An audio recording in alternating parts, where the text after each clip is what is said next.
There are things you believe about your own life so completely, so deeply, that you stop questioning whether they are true. You believe you are loved. You believe you are building something. You believe that the years you pour into a home, into a marriage, into a man you chose freely and stood beside in front of witnesses and the law, amount to something that cannot simply be taken from you while you are standing right there. I believed all of those things for 12 years. And on the 14th of November, in a courtroom in Ashford County, North Carolina, I watched a judge sign a document that said every single one of those beliefs had been wrong. If you're enjoying this story so far, don't forget to hit the like button and subscribe. Drop a comment telling me where in the world you're watching from. I love hearing from you. My name is Celeste Hargrove. I am 40 years old. And on that November morning, I walked out of the courthouse with a canvas tote bag over one shoulder, a manila envelope containing the legal death certificate of my marriage under my arm, and $43 in my bank account. The house I had spent 6 years of my life restoring, room by room, plaster by plaster, with my hands and my knowledge, and the very specific kind of love that only comes from someone who has studied beautiful things long enough to understand them, had been awarded to my ex-husband Donovan Whitfield. His name had always been on the deed. That was all that mattered to the law. I stood on the courthouse steps in the cold November wind, and I could not cry. The crying had stopped somewhere around month 8 of the proceedings. What remained was quieter than grief and heavier than anger. What remained was the particular silence of a woman who has just been told, by official instruments, that her years of labor were decorative, that her love was supplementary, that she herself was a footnote in the story of a house that would have been nothing without her. I stood there for a long time, and then I remembered the key.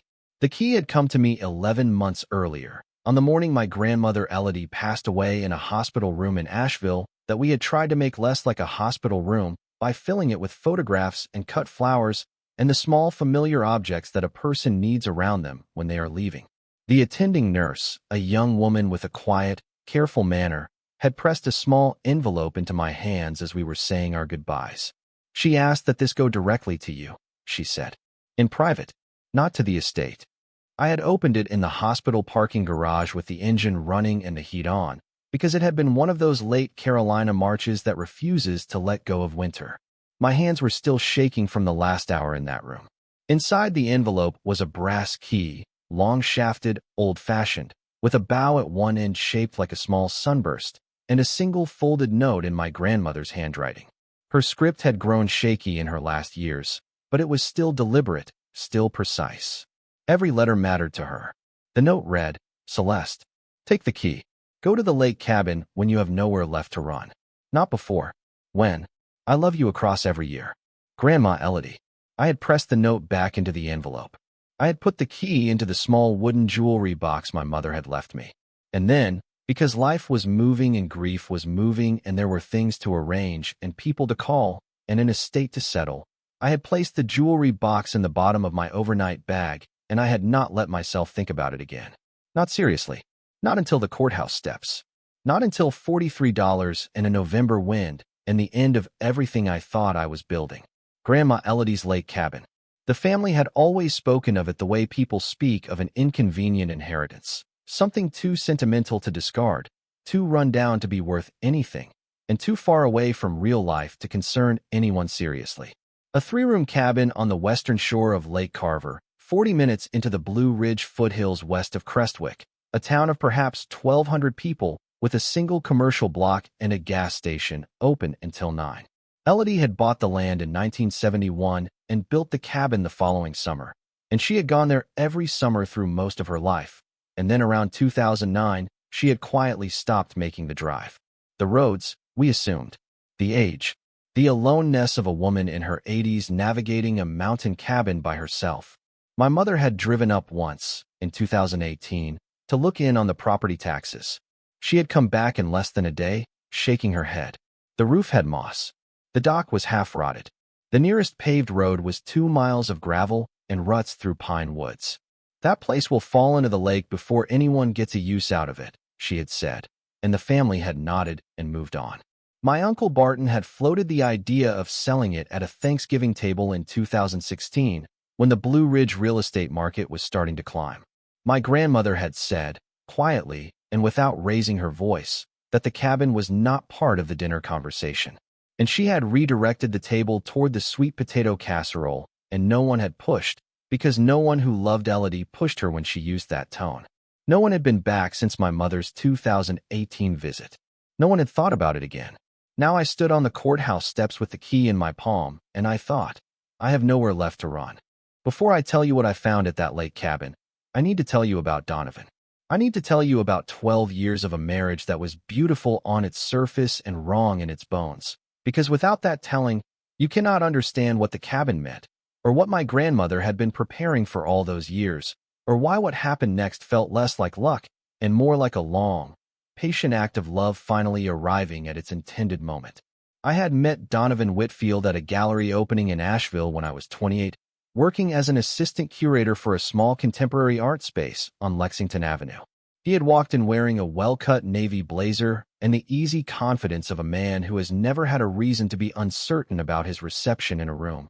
And he had stopped in front of a large oil painting I had curated, a Blue Ridge winter landscape, bare trees and pale sky, and the particular austere beauty of mountains in February. And without turning to look at me, he had said, "Whoever hung this painting understood something about how light behaves when it has nowhere to go." I was standing directly behind him. He turned. He smiled. There was nothing calculated about the smile. That was what made it work.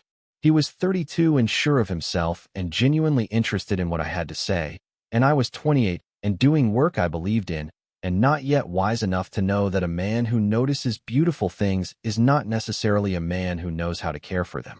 We were married 3 years later on a mild October afternoon on the grounds of the Whitfield estate, the family property that Donovan had inherited, along with his surname and his easy confidence and his commercial real estate firm, from 2 generations of Whitfield men who had understood how to accumulate and how to hold. The estate was a 12-room Georgian manor house on Harrington Hill, set back from the road by a long gravel drive lined with century-old boxwoods. It had good bones and beautiful proportions and 40 years of accumulated neglect, peeling paint, tired fixtures, a kitchen that had last been updated in 1981, plaster ceilings that had gone soft in several rooms from an old roof leak no one had properly addressed. I moved in after the wedding, and I did what I always do when I am in the presence of a space with real potential. I listened to it. I walked through every room, and I listened to what it was telling me about what it had been and what it wanted to become. Over the next 6 years, I restored that house room by room with the focused, patient love of a woman who had spent her career understanding beautiful objects and was finally working at the largest possible scale. I stripped old paint from original plaster moldings that hadn't been visible in 30 years. I sourced period-appropriate hardware, hinges, door handles, window latches, from estate sales in Virginia and Georgia and Charleston, driving hours to find the right piece because the wrong piece would have been a lie the house would know even if no one else did. I chose every fabric and every fixture and every lamp and mirror with the specific intelligence of someone who understands that a room done right feels like a held breath before something wonderful is about to happen, and a room done wrong feels like a faint headache you can never quite locate. The house was featured in 2 regional architectural preservation magazines in 2018 and 2019. The Blue Ridge Preservation Society sent Donovan a commendation letter recognizing the restoration work at the Whitfield estate. He had it framed and hung it in his study. My name appeared nowhere in it. I told myself that was all right. I told myself it didn't matter because the work was its own reward and the house was ours and the recognition was beside the point. I was wrong about all of that, and the part of me that knew it stayed quiet for too long. The marriage had not been unhappy in the sharp, obvious ways that make the ending feel inevitable when you look back. It had been unhappy in the way of a room that is slightly too cold. You adjust, you add layers, you stop noticing the baseline temperature until one day someone from outside steps in and says, quietly, "It's freezing in here." Donovan was not a cruel man.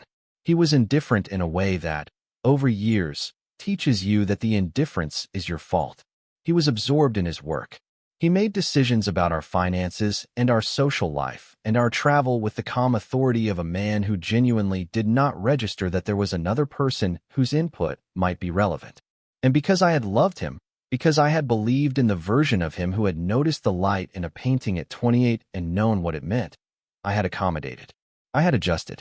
I had made myself smaller in such small increments that I did not notice the dimensions I had lost until I was living in 12 rooms and felt, most days, that I occupied no real space in any of them. The marriage ended on a Tuesday in February, 2.5 years before the courthouse. I came home from a meeting in Asheville. I had gone back to freelance curatorial consulting by then, fitting my work around Donovan's schedule, to find a woman sitting at my kitchen table. She was perhaps 30. She was well-dressed and entirely at ease in a house she had no right to be at ease in, drinking coffee from my favorite mug with the unhurried propriety of someone who has done it many times before. Donovan was in the kitchen doorway with his arms folded. He looked at me the way a man looks at something he has been postponing and has finally run out of time to avoid. He said, "We need to talk, Celeste." He had already, I would learn within the week, retained an attorney. The attorney's name was Graham Pruitt, expensive, precise, and specializing in what I can only describe as the management of marital assets in favor of the spouse who had controlled them. My own lawyer, Patricia Solano, was skilled and genuinely angry on my behalf, but she was working against 14 months of financial architecture that Pruitt had spent years understanding and I had spent years ignoring. The Whitfield estate's deed had always been in Donovan's name alone, a family trust requirement. He had told me early in our marriage, the estate had to remain in the Whitfield name, and my 6 years of documented restoration labor had been characterized in Pruitt's filings as household management and interior design assistance.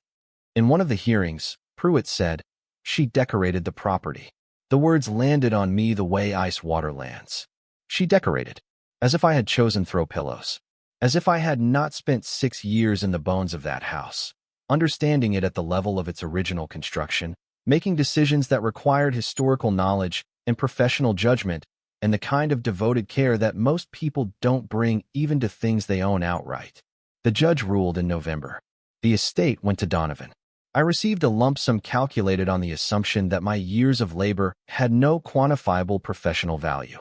I was given 30 days to collect my personal belongings from the home I had brought back to life. I packed what mattered into 3 bags and a box. I left everything else.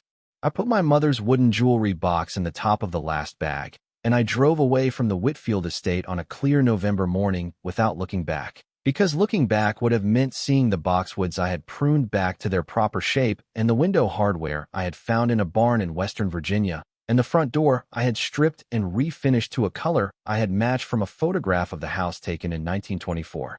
I did not look back. I drove to the courthouse. I signed the final documents. I walked out into the wind. I remembered the key.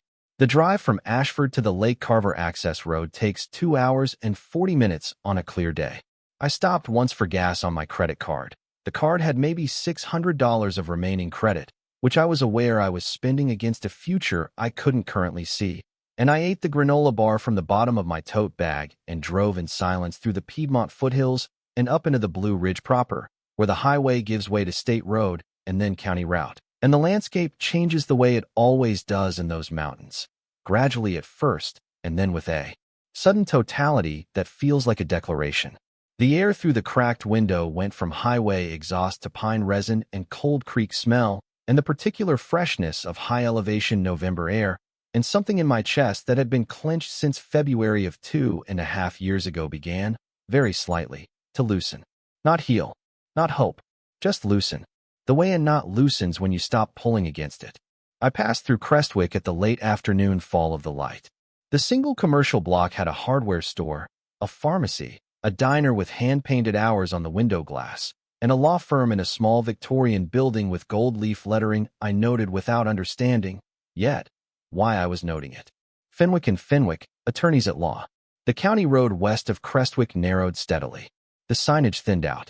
The pavement ended at the lake access point and became gravel, and then the gravel became a 2-track path through dense hemlock and rhododendron that required low gear and careful attention. I crept along it, the sedan dragging once on a buried root, and then the trees opened without warning, the way mountain clearings announced themselves, and I stopped the car. Lake Carver in November is not the Lake Carver of summer postcards. There are no boats on it in November. The hardwoods around its edges are stripped to their bones, and the water is the deep gray-green of cold mountain lakes when the sky above them is white-gray and still. But the stillness of it, That is what stops you. The water was so quiet and so clear that it looked less like a lake than like a photograph of one, like something preserved in glass. And in the silence after I cut the engine, I could hear nothing but wind through pine needles and the very faint sound of water at the shore. The cabin was visible on a slight rise above the western bank. I recognized it in the way you recognize places from childhood, not as they were, but as they were filtered through the distortions of memory and time and the way you have grown since then. It was smaller than I remembered, or perhaps I had been small when I was last here, and the cabin had fit the world I inhabited then. Cedar shaked siding weathered from its original dark green to a muted gray-green that looked, almost deliberately, like it had grown from the landscape rather than being placed upon it. A screened porch across the front with a porch door secured by a padlock through a hasp. A stone chimney at the east end of the roof. Old white pines on 3 sides with their lower branches nearly touching the roofline. Every window was shuttered, wooden storm shutters latched from outside, uniform and deliberate. The cabin had not been abandoned. It had been sealed. There is a difference between a place that has been forgotten and a place that has been waiting, and standing beside my car on the gravel track in the fading November light, I understood which of those this was. A dock extended 20 feet over the water. 3 boards had rotted through and been removed. Someone had taken them away cleanly rather than leaving them. The remaining structure looked sound. At the far end, a boat ring. No boat. I sat in the car for 1 more minute. I held the brass key. Then I got out and walked through the tall dead grass toward the porch. The padlock was orange with rust and fought me for 2 full minutes, the key catching and releasing, my hands numb with the cold and the shaking that had nothing to do with the cold. And then, with a grinding reluctance that felt like a verdict being reversed, it turned. The hasp fell open. I stepped onto the porch. 2 Adirondack chairs in faded red paint. A small side table with a ceramic mug on it. Washed clean, placed with care, as if someone had tidied before they left and expected whoever came next to find things in order. A hanging fern basket. The fern long dead, but the basket still intact, still hanging from the porch rafter on a small iron hook. The inner door, solid pine with a Z-brace, the wood aged to a warm dark brown, had a keylock and a slide bolt. The slide bolt was not engaged. The keylock opened so smoothly and so cleanly when I turned the brass key that for a moment I simply stood with my hand on the door handle, astonished at the ease of it, the way a thing that has been properly maintained will simply work when the right person finally uses it. The door swung inward. Cold air, and then the smell of it.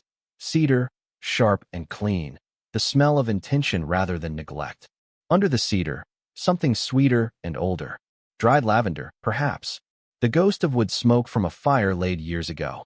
The particular smell of a space that has been sealed with care, that has been protecting itself, that has been holding. I stepped across the threshold. The main room was perhaps 20 by 18 feet, and it held everything that matters in a life without holding anything that doesn't.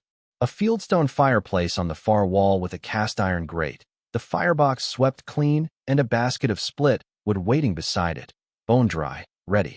A round wooden table with 4 ladder-back chairs around it, the table surface worn to a satin smoothness by decades of use. The grain of the old oak still beautiful beneath the wear.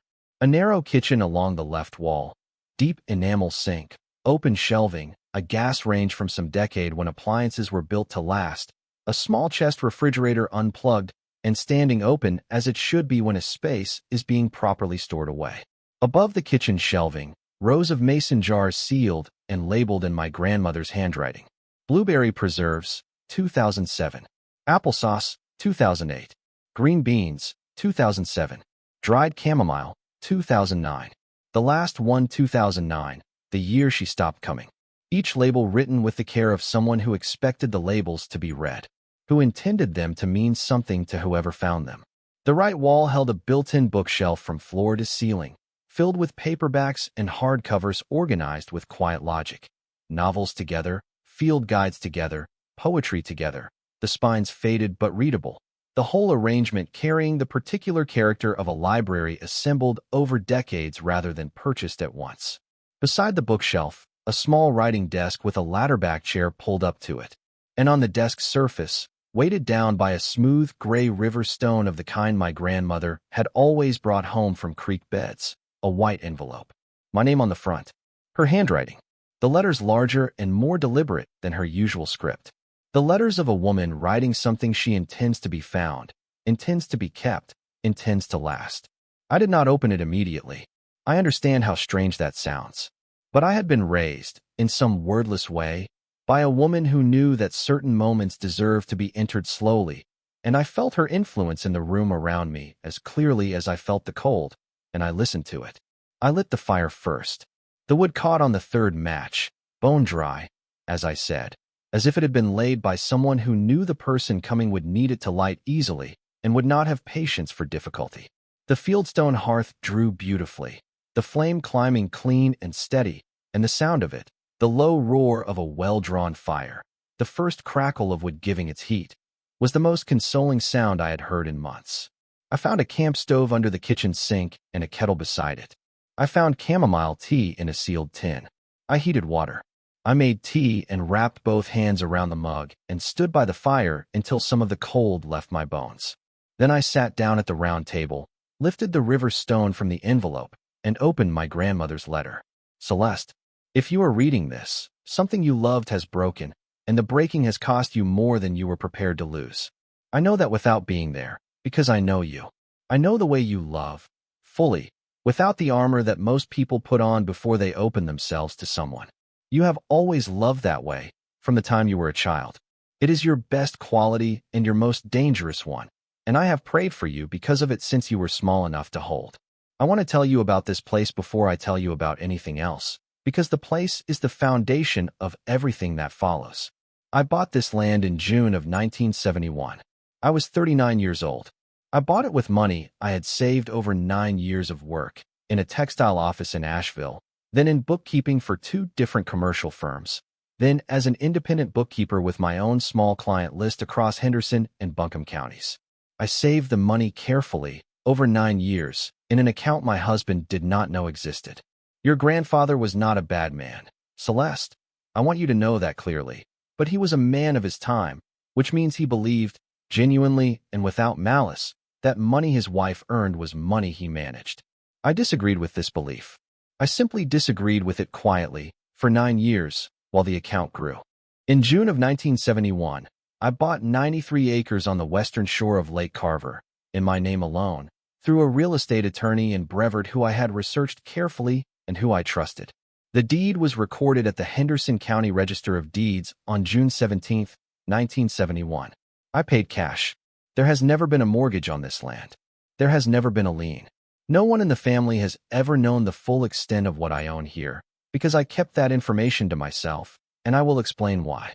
The cabin I had built in the summer of 1972 with the help of a carpenter named Josiah Drummond and his 2 sons, all of whom were skilled men and respectful of the land and of me. It took 1 full summer. I have loved it every day since. Now, Celeste, I need you to understand what this property actually is, because the family has a version of it in their heads that I allowed them to keep. The cabin sits on 93 acres. 31 of those acres are lakefront property running the full length of the western shore of Lake Carver. The lake has no state-managed public access on its western side. There is no public boat launch. There is no public access point.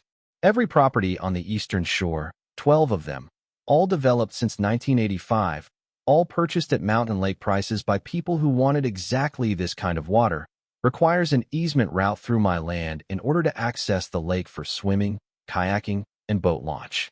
In 1998, with the help of an attorney named August Fenwick in Crestwick, I renegotiated all 12 easement agreements. Under those agreements, each of the 12 Eastern Shore properties pays a quarterly easement access fee to the Elodie v. Hargrove Trust. That trust was established in 1983. It has been funded by those easement fees and by certain investment returns since 1999. The trust has operated continuously and without interruption. The current balance of the trust, as of the most recent quarterly statement, which you will find in the wooden box beneath the writing desk, is $312,000. But that is not what I most need you to know. In the wooden box, beneath the trust statement, you will find a sealed file from the Henderson County Register of Deeds and a letter from James Fenwick, August's son, who now runs the firm on Main Street in Crestwick. James has been expecting you. He will be ready when you are ready. I sealed that file in October of 2019, 6 months after a man came to see me here at this cabin. He came on a Tuesday morning, uninvited, presenting himself as a commercial real estate professional with an interest in lakefront development opportunities in the Western County. He was charming and he was patient. He poured himself coffee from my pot without being asked and sat at this same table where you are sitting now and talked about the market and the mountains with the ease of a man who has spent his career understanding what things are worth and acquiring them. His name was Donovan Whitfield. I told him the property was not available, had never been, and would not be. He said that all property is available at the right price. I asked him to leave. He left. But on his way off the porch, he paused at the door, and he said something I want to tell you exactly. You're getting older, Mrs. Hargrove. These things have a way of working out eventually. I stood at this window, and I watched him drive away. And then I called James Fenwick. I had already updated my estate plan 3 times since establishing the trust. I updated it once more, in October of 2019, with instructions that could not be misread. Everything, the 93 acres, the cabin, the trust, every document in this house, has been yours, in trust, since October 28, 2019. You could not claim it before my death. But I am gone now, and you are reading this, and it is yours. All of it. Irrevocably and completely yours. He knew about this land, Celeste. He came here, and he sat at my table, and he tried to buy it. He knew its value. He knew what it was worth in the market and what it represented as lakefront acreage in a region where that kind of land is increasingly rare. He knew all of that before he married you. I want you to think carefully about what that means. Beneath the writing desk, there is a loose floorboard, the one that always creaked under your right foot when you sat here as a child and drew your pictures. You remember it. Lift it. Everything you need is in the wooden box. I love you without limit or condition, across every year and every mile and everything that stands between us now. Your grandma, Elodie. I read the letter twice. I set it down on the round table beside the river stone, and I looked at the fire for a long time without seeing it. He had been here. He had come to this cabin, to this table, to this woman, and he had sat across from my grandmother with his charming patience and his coffee and his professional smile, and he had tried to buy her land. And when she refused him, he had stood on her porch and told her that these things have a way of working out eventually. Not as comfort, as a calculation. And then he had driven back to Asheville and continued our marriage and said nothing. Not to me, not to any attorney during 14 months of legal proceedings, not in any of the mandatory financial disclosures he had certified under oath. Nothing about his knowledge of a 93-acre lakefront property connected to my family. Nothing about the investigation he had conducted. Nothing about the woman he had visited in the mountains and failed to persuade. He had taken the mansion because the mansion was in his name and the taking was easy. He had planned to acquire the lake property separately, after the divorce, once I was financially depleted and legally exhausted and had no resources left to mount a challenge. He had bet that I didn't know about the 93 acres. He had bet that my grandmother's lake cabin was, to me, exactly what it appeared to the rest of the family. A mossy ruin at the end of a bad road, worth nothing except the sentiment attached to it. He had been right about that bet for 11 months after Grandma Elodie died. He was wrong now. I knelt on the floor beside the writing desk and found the loose floorboard immediately. My right foot remembered the give of it before my mind did, the body's memory being older and more reliable than the conscious kind. I lifted the edge, and it came up cleanly on a hidden hinge. Below it, a flat pine box with a small brass latch.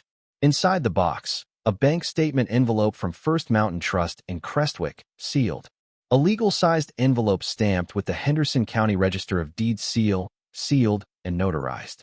A cardstock envelope with the letterhead of Fenwick and Fenwick, attorneys at law, with a handwritten note clipped to the front in ink that looked recent. Open when ready. We have been expecting you. James Fenwick. And at the bottom of the box, a single photograph printed on plain paper.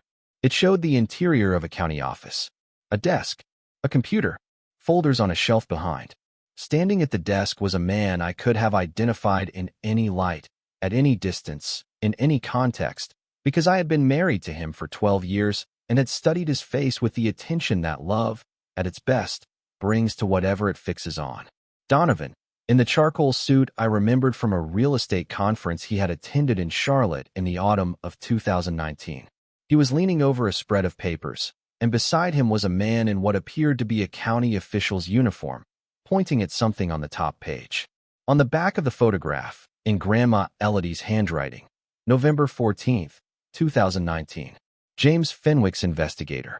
DW at Henderson County Assessor's Office, inquiring about the Hargrove Lake Carver parcel, acreage, easement structure, access rights, and any existing encumbrances. He was looking for a way in. There was none. He had gone to the county assessor. After she turned him away at the cabin, after he stood on her porch and told her these things have a way of working out, he had driven to the county seat and stood at a government desk and tried to find a legal pathway to the land she owned. He had been thorough. He had been methodical. And he had found that the land was held in an irrevocable trust with a sole beneficiary, me, and that there was no way to reach it without going through me. And so he had stayed married to me long enough to take what he could take cleanly, and he had left the rest for a later he was confident would come, for a Celeste who would be too broken and too depleted to know what she owned or to fight for it. I held the photograph and I breathed. I slept in the cabin that night. I had not planned to stay. I had not planned anything beyond the drive and the door and the letter. But the fire was warm and the narrow loft bed was made up with a quilt that smelled of cedar and something faintly floral. Lavender, I would later confirm, sachets tucked into every folded piece of bedding. And when I lay down on top of the quilt to rest my eyes for a moment, I slept for 11 hours without once dreaming. I woke to birdsong and pale November light through the loft window, and for several seconds I had the rare, clean experience of not knowing where I was.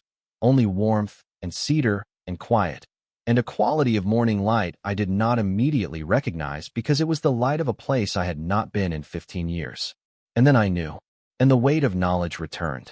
But with it, and this surprised me more than anything that followed, something else.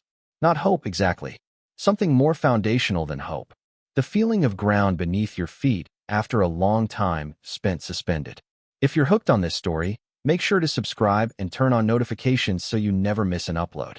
Your support means everything and helps me bring you more emotional stories like this one. I drove into Crestwick the following morning. The Fenwick & Fenwick office was on the main block, the small Victorian building I had noted the evening before with the gold leaf sign worn at the edges. I pushed through the door and gave my name to the receptionist, who looked up with the expression of someone who has been told to watch for a particular person and is confirming she has arrived. James Fenwick was 71, silver-haired, with careful eyes behind wire-rimmed glasses and the unhurried, deliberate manner of a man who has spent his career in rooms where words have consequences and precision is the highest form of respect. He rose when I entered and shook my hand with both of his, and I noticed that his expression held something I had not expected, not formality, but warmth. The specific warmth of someone who has been waiting to fulfill a long-standing obligation and is relieved the moment has finally come. "Your grandmother," he said, when I was seated across from him and the file folder was open between us, was the most thoroughly prepared client I have worked with in 43 years of practice. She updated her estate plan 6 times. The final revision, in October of 2019, was the most comprehensive and I believe the most deliberately constructed. She knew what she was doing, and she knew why. He walked me through it carefully, document by document, in the methodical way of a man who understands that the person across from him has just had her understanding of reality substantially revised and deserves time to absorb each piece before the next is added. The 93 acres had been held in the Elodie v. Hargrove Revocable Trust since 1983, converting to irrevocable status upon her death. I was the sole named beneficiary. The trust had been constructed with the specific intention of placing the property beyond the reach of anyone who might attempt to access it through a family member's financial vulnerability. The language of the trust document was explicit. The property could not be sold, transferred, mortgaged, or encumbered without the written consent of the named beneficiary. During my grandmother's lifetime, no one could touch it without her consent. After her death, no one could touch it without mine. Your former husband would have discovered this at the county level if he had pushed his inquiry far enough, James said. But the trust structure was sufficiently complex that it would have required significant legal effort to unwind. and any such effort would have made his knowledge of the property visible in a way he could not have explained in the context of your divorce proceedings. He paused. He understood this. He made a strategic decision to leave the lake property for later and take what was legally simple to take now. What is the property worth? I asked. He took a second document from the folder, a formal property appraisal from a certified firm in Asheville, dated the previous July, commissioned by the Fenwick office in anticipation of the trust's activation. He folded his hands on the desk before he read the number, the gesture of a man who understands the moment he is in.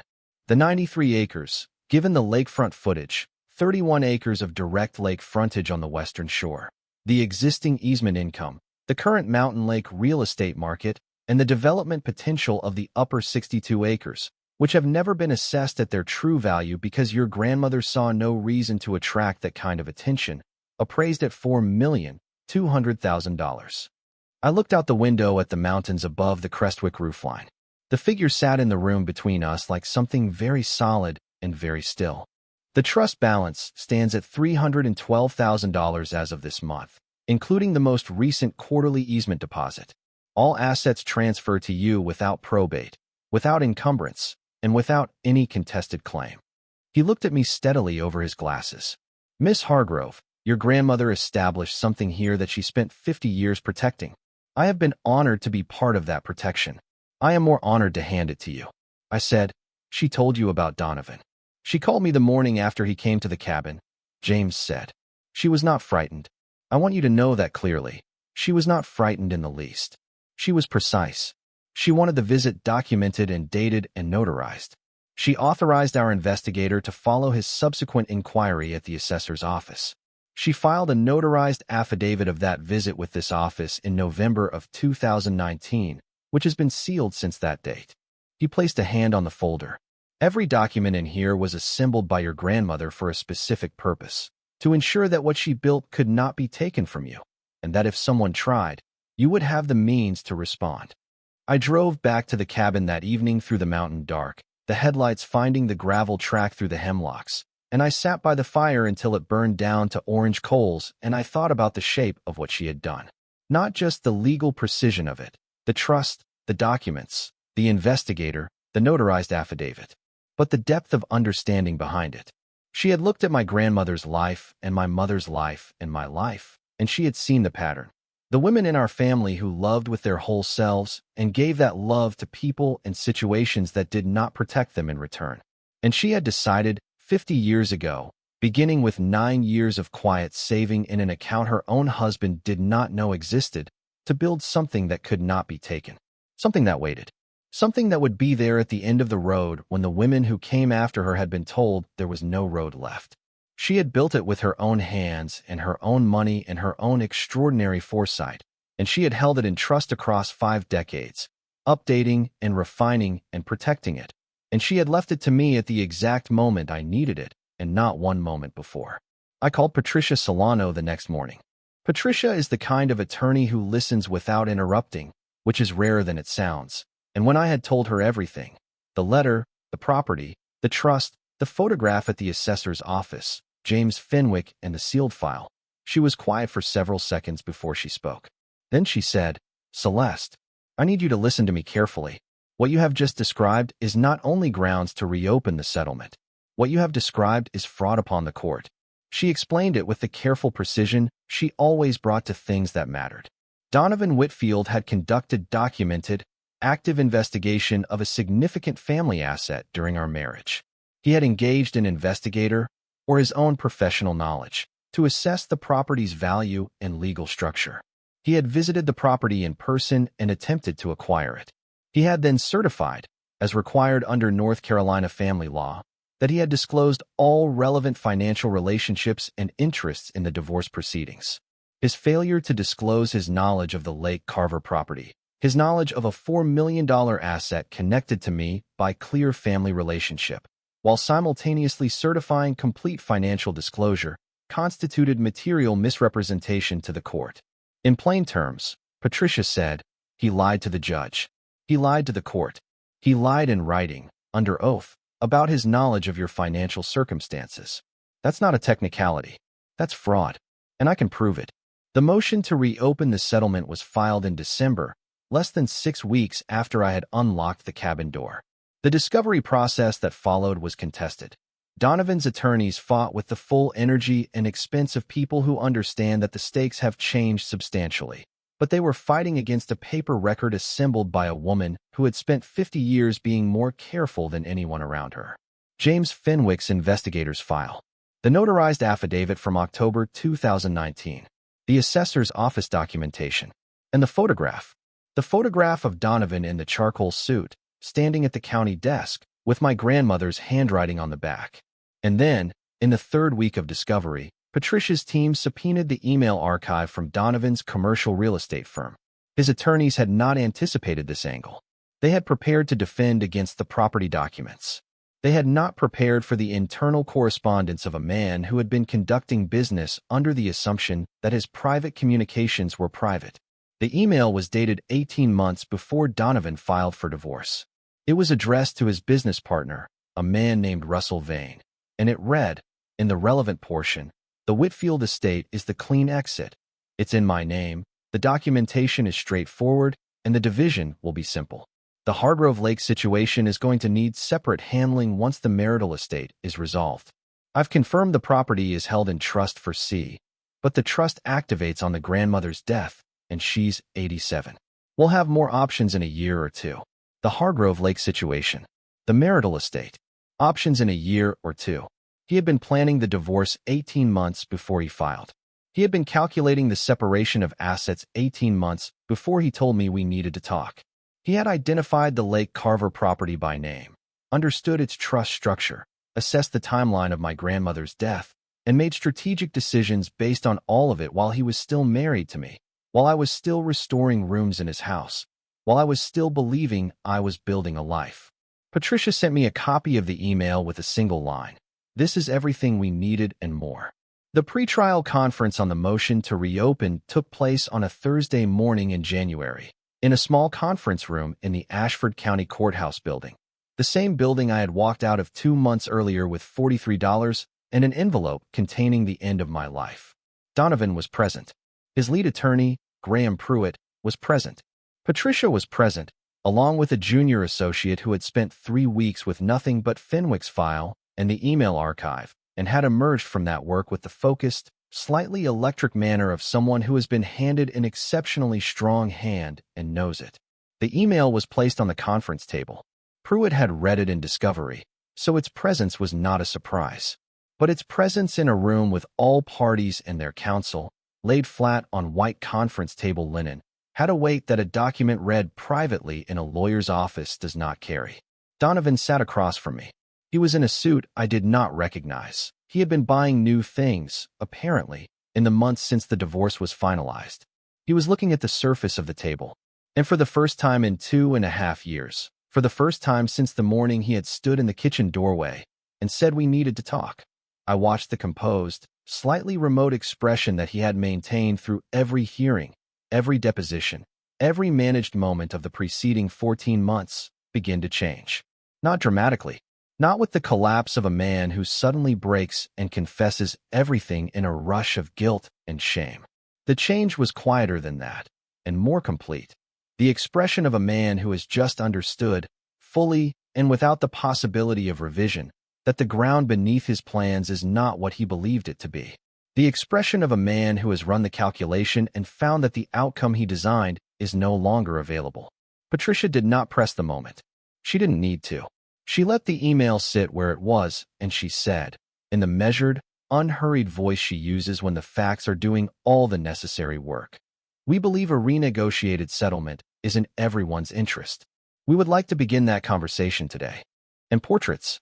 A woman at various ages, painted with the precise, unsentimental love of someone who has lived inside their own face long enough to see it truly. At 40, perhaps. At 50. At 60. At 70. Each portrait a record not of vanity, but of witness. I was here. I was this age. I saw myself clearly and painted what I saw. I stood in front of the portrait I guessed was from her mid-60s, and I stood there for a long time, because the face in the painting was more fully itself than any photograph of her I had ever seen. More present, more known. In the lower right corner of every canvas, small and consistent, EVH. Elodie Vivian Hargrove. The family had never known. She had kept this room sealed and shuttered for 50 years. The woman the family talked about at holidays. Patient, quiet, a little remote, a little eccentric about that cabin of hers, had been, all along, an artist of genuine skill who had simply chosen to keep her most fully alive self separate from the people who would not have known what to do with it. She had painted in this studio for decades and had told no one. She had kept the work here, on these racks, in this north light, and she had left it for me. I called Cordelia Marsh, an art appraiser I had worked with during my years in curatorial consulting in Asheville, and Cordelia made the drive up in March when the gravel road was passable. She spent a full day in the studio, moving through the racks with the slow, careful attention of a person who understands that she is standing in the presence of something genuine and does not want to rush the knowing of it. When she finished, she came to the round table with her notebook and sat down, and she said, "Celeste, I want to be conservative, because some of these will need provenance work and additional expert assessment before I can be confident about specific figures. But conservatively, I am looking at $80,000 to $100,000 in sellable inventory, with at least 3 pieces that I believe could do substantially better with proper placement and the right context." She paused. "Who was she?" "My grandmother," I said. Cordelia looked back at the studio door and was quiet for a moment. "She was very good," she said finally. "She was genuinely, seriously good. And she had been doing it for a very long time. You can see it in the work, the confidence in the later pieces, the authority. This wasn't a hobby." "No," I said. "It wasn't. I chose 2 smaller studies for consignment. The lake at November dusk and the mountains in first morning snow, through a gallery in Asheville I had worked with in my curatorial years. Both sold within the month to separate buyers who each wrote personal notes. One said the dusk study had made her think of her own grandmother in a way she hadn't in years. The other said the mountain snow painting had something in it he couldn't name but couldn't stop looking at.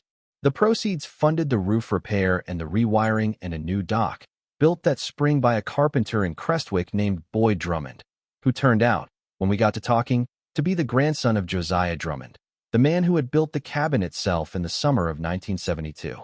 I did not explain to Boyd why this made me stand there in the May sun and feel the particular convergence of things that have come around fully. I simply said that his grandfather had done good work and that I was glad his family was still in the trade. Boyd looked quietly proud in the way of a man whose family's skill has been recognized by someone who understands skill, and he shook my hand and went back to work on the dock, and the planks he laid were straight and sound and will outlast us both. There is a woman named Marta Solano who lives on the eastern shore of Lake Carver, visible from my dock on clear days as a red roof through the pines a quarter-mile across the water. She is 63 years old, retired from a career in landscape architecture, and she had known my grandmother for 30 years.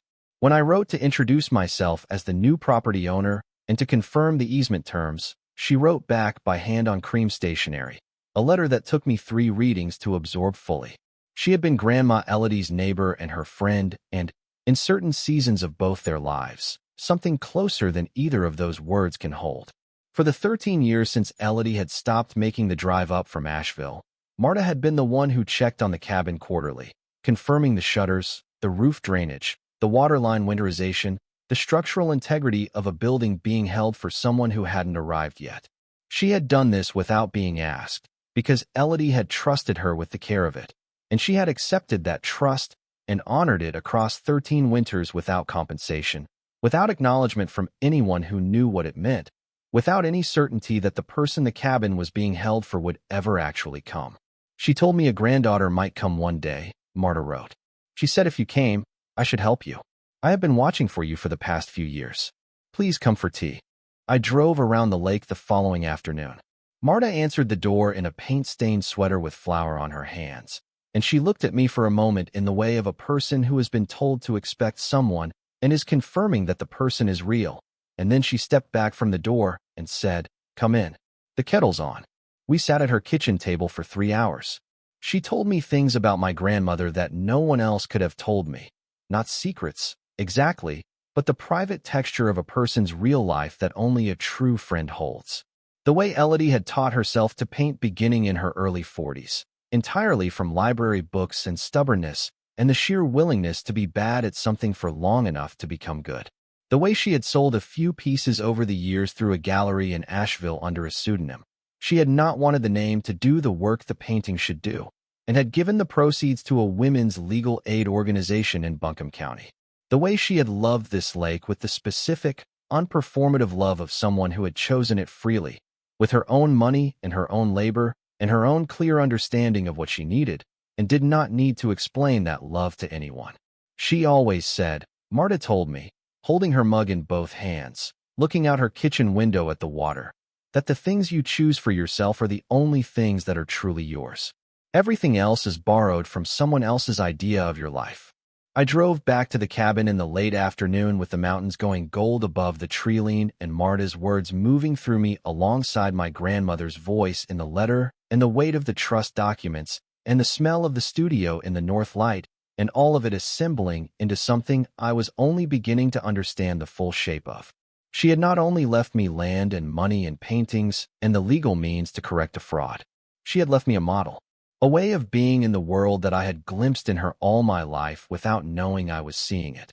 The way she had saved quietly and chosen deliberately and protected carefully and loved across decades without requiring anyone else to validate the love or understand the protection. The way she had simply built what she knew she needed to build and left it for the person who would need it, without drama, without announcement, without any expectation of being thanked. I had been trying to understand what kind of woman could do all of that. I was beginning to understand that I had come from her, that the capacity for it was already mine, that the cabin had always been mine, in the most complete sense, not just legally, not just by the terms of a trust document, but by inheritance of something more essential, the knowledge of what it means to build something real and to protect it and to leave it standing for the person who comes after. The cabin is different now than it was the November afternoon I first unlocked the porch door and smelled cedar in the cold air and stepped across a threshold I did not know would change everything. By spring the roof was repaired and the wiring was updated and Boyd Drummond's dock was in place over the new blue water of the warming lake. I added a proper bathroom where the old sleeping porch had been and a wood stove that heats both floors efficiently and bookshelves in the loft above the bed where I keep my grandmother's journal, which I found in the studio, in a wooden rack behind the last of the large canvases, and which I have been reading slowly, a few pages at a time, because I am rationing it the way you ration anything that nourishes you beyond your capacity to absorb all at once. I have a kitchen garden along the south wall of the cabin that produced, last summer, more tomatoes and herbs than one person can manage alone, so I began leaving baskets at the end of the gravel track with a small sign, and by August I had 3 neighbors making the drive out regularly to leave eggs and jars of their own preserves in exchange, and what had felt like solitude had quietly, without my engineering it, become something more like community. Marta comes for dinner on Thursdays. Boyd Drummond's wife has become a friend of the particular, unexpected kind that arrives when you are not looking for it, and turns out to be exactly what you needed. I am consulting again. Curatorial work, the kind that can be done from a mountain cabin with a reliable internet connection and periodic drives to Asheville for meetings and installations. James Fenwick's firm manages the easement agreements. First Mountain Trust manages the investment accounts. The quarterly income from the easements, combined with the consulting income and the careful management of the trust balance, covers the property costs and the living costs and leaves something beyond that. Not wealth in any extravagant sense, but the kind of sufficiency that feels like an answer to a question you stopped allowing yourself to ask. I kept almost all of the paintings. I kept the restored clocks from the studio. There are 3 of them, old family pieces I assume Grandma Elodie had maintained herself over the years, and I rehung the tools on the pegboard the way they had always been hung, because the arrangement of them tells me something about the person who worked there. I kept the mason jars from 2007 and 2008 and 2009, still sealed on their shelves, because I cannot bring myself to open them yet. I look at them sometimes, and I think, she sealed these jars 37 years before I got here. She sealed them carefully and labeled them in her careful hand. She expected someone to find them and appreciate the care. I appreciate the care. I want her to know I appreciate it. Most mornings I paint in the studio, in the north light that she worked in for decades before me. I am not her equal. I have been drawing and painting since childhood, but never with her discipline or her hours. But I am working towards something I can feel, but not yet name, something that is mine and is not trying to be hers. I have hung one of her self-portraits in the studio, the one from her mid-60s, on the wall above the window. She looks out over the room with that quality I noticed immediately, complete, unperformed presence. I see her when I look up from the canvas. I find it useful, in the way that a conversation with someone wiser than you is always useful even when the wisdom arrives without words. There is one morning I want to tell you about before I finish. One particular morning that I come back to when I need to understand what has happened and why it means what I believe it means. It was in April, 6 weeks after the settlement was signed and 4 months after I had first unlocked the cabin door. The ice was fully off the lake. The rhododendron along the eastern shore was just beginning to open, the pink of it still tentative, testing the air. I dragged the aluminum canoe, which I had found in the small boathouse at the water's edge, old but sound, with a dent in the bow from some adventure I would never know the story of, down to the shoreline and paddled out onto Lake Carver in the morning mist. I sat in the middle of the water. The mountains rose on 3 sides, still more brown than green in the early spring. The pines around the shoreline stood in their year-round dark. The new dock was pale and fresh at the water's edge below the cabin's rise. The studio window was visible through the tree line, catching the first angle of morning light. The chimney held a thin line of smoke from the stove I had banked before coming out. I held the paddle across my knees and I breathed. She had bought this land at 39 years old with 9 years of quietly saved money. She had built the cabin with her own earnings. She had managed and protected and developed it over 5 decades. She had kept its true extent hidden from everyone who might have handled it carelessly. She had hired an attorney and structured a trust and commissioned an investigation and filed a notarized affidavit and updated her estate plan 6 times, the last time at 87 years old, because a man had come to her table and said these things have a way of working out eventually. And she had looked at him and understood exactly what he meant and had taken the steps she needed to take to make sure he was wrong. And then she had died, holding that knowledge, and left the key and the letter and the wooden box in a sealed cabin on a mountain lake where I would find them at the moment I was able to use them. The land was mine. It had always been meant to be mine, not in the sentimental sense of things we believe we deserve, but in the precise, documented, legally irrevocable sense of something a woman built and protected and assigned to me with the full intention of a person who had spent a lifetime understanding how things are lost and how they can be kept. I thought about the letter. I thought about the sentence I had read the most often, the one I came back to. He knew about this land. He knew its value. And he married you anyway. Think carefully about what that means. I have thought carefully. I have thought about it in this canoe and by this fire and in the studio in the north light and on the porch in the long summer evenings and in the first November cold that has now come around again since I arrived. And what I think it means, what I have arrived at, over the year that I have been living the answer, is this: she saw me.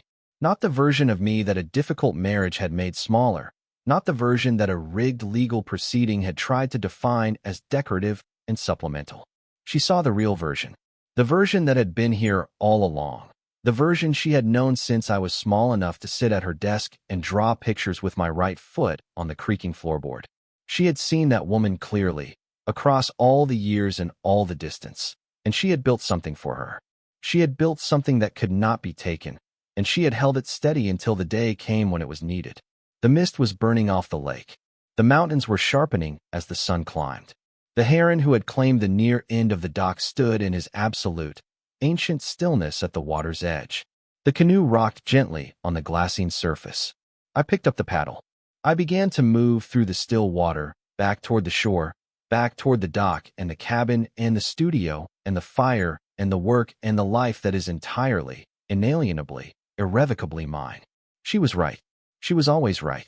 And wherever she is, in the north light that comes through the studio window every morning, in the hum of the sealed jars on the kitchen shelf, in the quality of silence that settles over this lake after the mist burns off and the day has not yet begun, I want her to know that. I am home, Grandma. I am finally, completely home. Thank you so much for watching until the end. If you love this story, check out the other videos on your screen now. I think you'll really enjoy them. And don't forget to subscribe if you haven't already. See you in the next story.